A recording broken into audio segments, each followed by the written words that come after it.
Genèse 19 2.38. Genèse 19, 1. Les deux anges arrivèrent à Sodome sur le soir. Et Lot était assis à la porte de Sodome. Quand Lot les vit, il se leva pour aller au-devant d'eux, et se prosterna la face contre terre. Genèse 19, 2.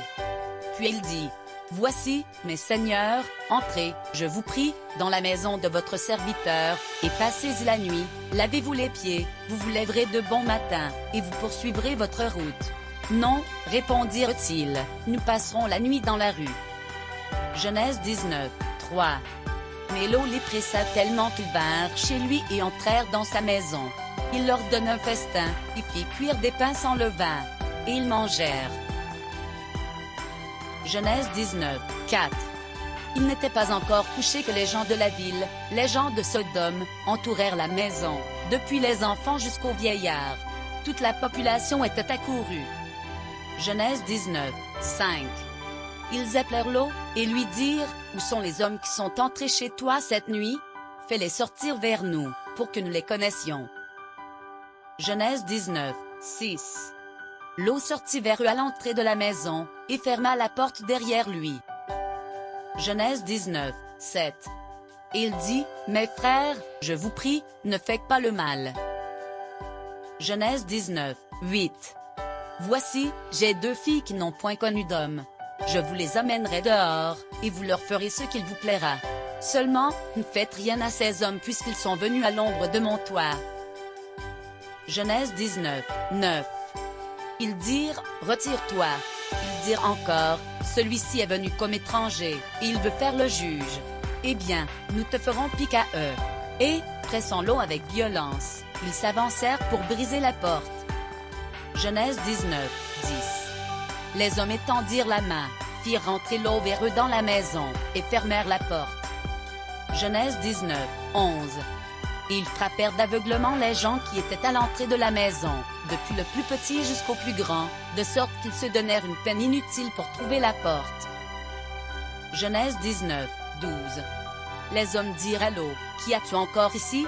Gendre, fils et filles, et tout ce qui t'appartient dans la ville, fais-les sortir de ce lieu. » Genèse 19, 13.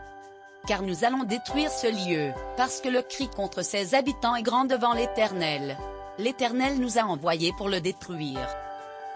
Genèse 19, 14. Lot sortit, et parla à ses gendres qui avaient pris ses filles. « Levez-vous, dit-il, sortez de ce lieu, car l'Éternel va détruire la ville. » Mais, aux yeux de ses gendres, il parut plaisanter. Genèse 19, 15.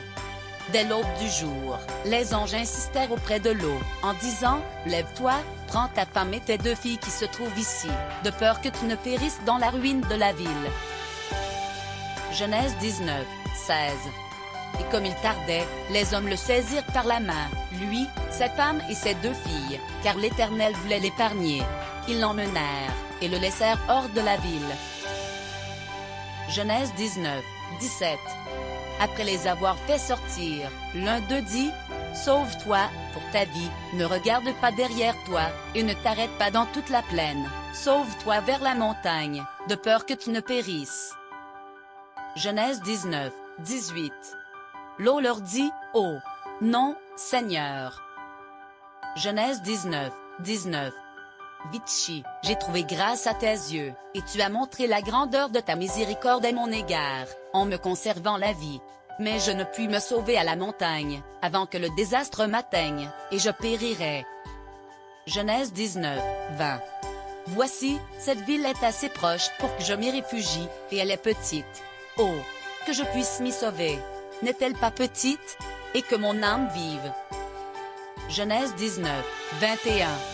Et lui dit, « Voici, je t'accorde encore cette grâce, et je ne détruirai pas la ville dont tu parles. » Genèse 19, 22.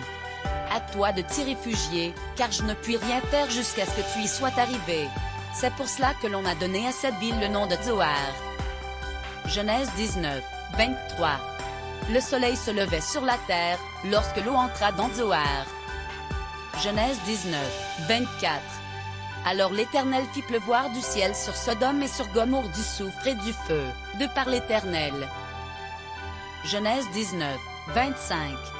Il détruisit ces villes, toute la plaine et tous les habitants des villes, et les plantes de la terre. Genèse 19, 26.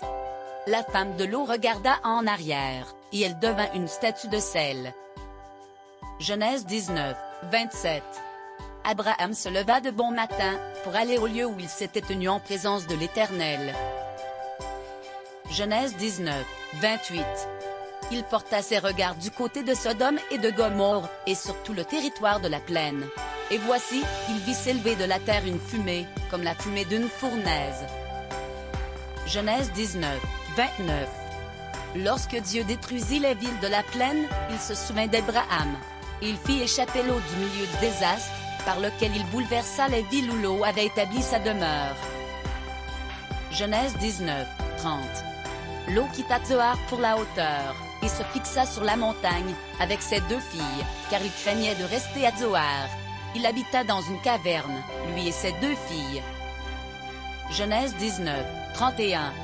L'aînée dit à la plus jeune, « Notre père est vieux, et il n'y a point d'homme dans la contrée, pour venir vers nous, selon l'usage de tous les pays. » Genèse 19, 32. Viens, faisons boire du vin à notre père, et couchons avec lui, afin que nous conservions la race de notre père. Genèse 19, 33. Elles firent donc boire du vin à leur père cette nuit-là. Et l'aînée alla coucher avec son père, il ne s'aperçut ni quand elle se coucha, ni quand elle se leva. Genèse 19, 34. Le lendemain, l'aînée dit à la plus jeune, « Voici, j'ai couché la nuit dernière avec mon père, faisons-lui boire du vin encore cette nuit, et va coucher avec lui, afin que nous conservions la race de notre père. » Genèse 19, 35. Elles firent boire du vin à leur père encore cette nuit-là. Et la cadette alla coucher avec lui, il ne s'aperçut ni quand elle se coucha, ni quand elle se leva. Genèse 19, 36. Les 2 filles de l'eau devinrent enceintes de leur père. Genèse 19, 37. L'aînée enfanta un fils, qu'elle appela du nom de Moab, c'est le père des Moabites, jusqu'à ce jour. Genèse 19, 38. La plus jeune enfanta aussi un fils, qu'elle appela du nom de Ben-Ami, c'est le père des Ammonites, jusqu'à ce jour.